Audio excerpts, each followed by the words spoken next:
지수인 @IT 블로그 매거진에서 진행하는 매거진 읽어주는 팟캐스트입니다. 매거진 읽어주는 팟캐스트에서는 서지수인 @IT 블로그형 IT 매거진에 올라온 다양한 내용을 팟캐스트 형태로 전달해드리고 있습니다. 이번 캐스트에서는 한 입 크기 IT 뉴스, 여러분만을 위한 구글 제공 도메인, 과학이 만드는 시간 여행의 빛 등 이라는 내용을 주제로 최신 IT 소식을 한눈에 알아보기 쉽게 정리해 살펴보도록 하겠습니다. 한 입 크기 IT 뉴스, 여러분만을 위한 구글 제공 도메인, 과학이 만드는 시간 여행의 빛 등. 그리고 여기에 더해서 마이크로소프트가 원드라이브의 무료 용량을 확장했으며 아마존은 벌써 좀 전에 3D 파이어 폰을 공개했고 구글은 소녀들이 프로그램을 만들도록 영감을 주기 위해 코드로 만들어지다를 시작했습니다.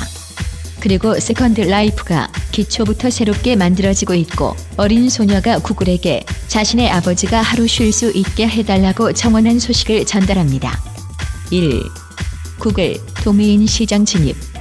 구글이 남몰래 조용히 도메인 등록 서비스를 시작하며 현재 고데디가 장악하고 있는 시장에 비집고 들어왔습니다.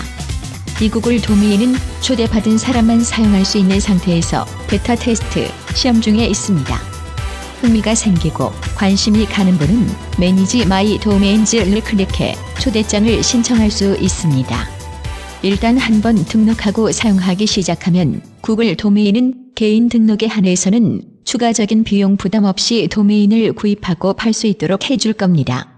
구글이 웹 호스팅을 제공할 것으로 보이지는 않지만 스퀘어스페이스나 위블리와 같은 다른 여러 웹사이트 자동 생성 빌더 회사와 협력해 과정을 단순화할 수 있도록 하고 있습니다.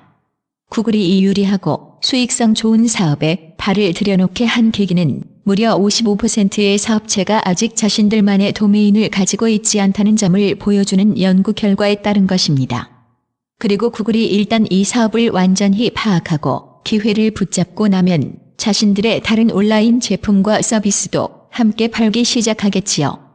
영리하군요. 2. 과학자들 시간 여행 모의 실험. 호주 퀸즐랜드 대학의 과학자들은 빛의 각 입자가 옆에 링크에 있는 것과 같은 특정 상황에서 어떻게 움직이는지를 보여주기 위해 양자 수준에서 시간 여행을 모의 실험했습니다. 모의 실험은 시간성 폐곡선에 갇혀있는 동안 그 이전의 자신과 상호작용하는 광자에 초점을 맞췄습니다. 빛 입자, 광자의 애매하며 불확실한 속성은 인간과 같이 육안으로 보이는 생물에 잠재적으로 영향을 미치는 모순을 회피할 수 있다는 것을 의미합니다. 적어도 양자 수준에서는 시간 여행이 불가능하지는 않다는 사실을 의미하지요. 하지만 이 실험이 실제 실험이 아니라 모형 시험, 모의 시험이었기 때문에 별그대 천송이 나오는 드라마의 도민준이나 닥터 후의 닥터가 난데없이 나타나지는 않을까 마음 졸이지 않으셔도 됩니다. 3. 마이크로소프트 무료 원드라이브 용량 확장. 지금까지 마이크로소프트의 클라우드 파일 저장 공간인 원드라이브는 7GB의 용량이 무료로 제공되었고 오피스 365 사용자는 20GB의 용량을 얻을 수 있었습니다. 그런데 미 현지 시간으로 23일, 우리 시간으로 바로 어제에 마이크로소프트사는 원드라이브의 무료 용량을 15GB로 늘렸고 오피스 365에 가입한 구독자에게는 1TB나 되는 공간을 쓸 수 있게 했습니다. 생각보다 꽤 많은 용량이지요. MS가 오피스 365 판매를 늘리고 클라우드 저장소 경쟁에 더 적극적으로 나서려는 것 같습니다.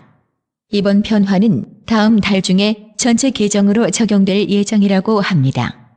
4. 아마존 새 3D 파이어 폰 공개. 추측, 소문, 그리고 유출된 사진이 나온 후 몇 달이 지난 지난주 6월 19일경 아마존은 마침내 새로운 스마트폰을 발표했습니다. 당연하게도 파이어 폰이라는 이름이 붙은 아마존의 새 스마트폰은 평균적인 하드웨어와 혁신적인 소프트웨어를 결합했습니다. 그리고 아마존의 생태계가 너무 깊게 통합되어서 이 온라인 소매업체의 영향력에서 탈출하기는 어렵습니다. 아마존의 파이어 폰은 쿼드코어 퀄컴 스냅드래곤 2.2GHz 프로세서, 2GB 램, 4.7인치 HD 디스플레이, 스테레오 스피커, 그리고 13메가픽셀 후면 카메라를 제공합니다. 여기에 더해 특별한 여러 기능도 있습니다. 아마존 판매원에게 이야기할 수 있게 해주는 메이데이, 미디어 컨텐츠에 대해 더 많은 정보를 얻을 수 있는 엑스레이, 어떤 스트리밍 컨텐츠를 대기열에 넣을지 예측하는 ASAP와 같은 것들 말이지요.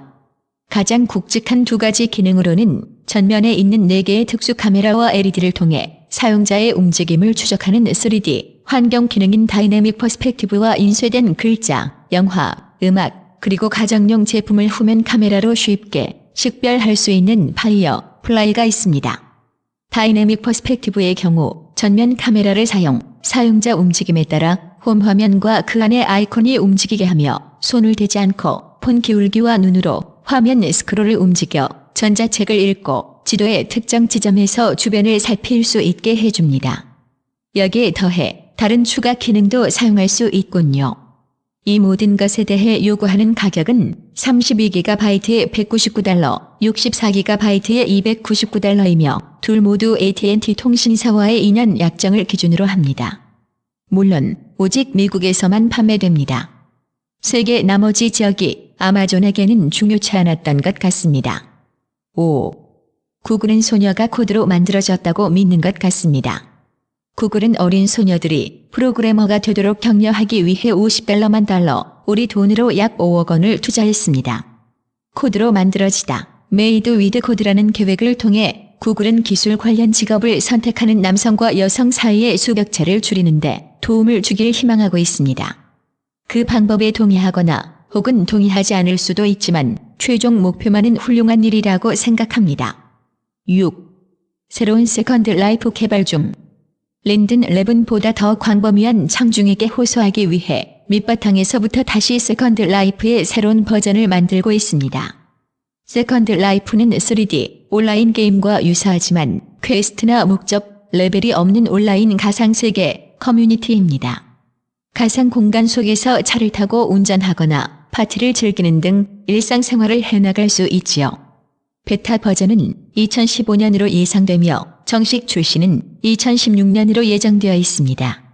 올해 5월에 오큘러스 리프트 지원이 추가되었으며 가상현실은 새로운 세컨드 라이프의 커다란 한 부분이 되었습니다. 국내에서는 큰 화제거리는 아닌 듯 하지만 혹시 해보신 경험이 있다면 관심을 가지실 만한 내용이 아닐까 하는 생각이 드네요. 7. 어린 소녀는 구글 이상으로 아빠를 사랑해요. 그리고 마지막으로 구글은 한때 악해지지 말자라는 표어를 선언했지요.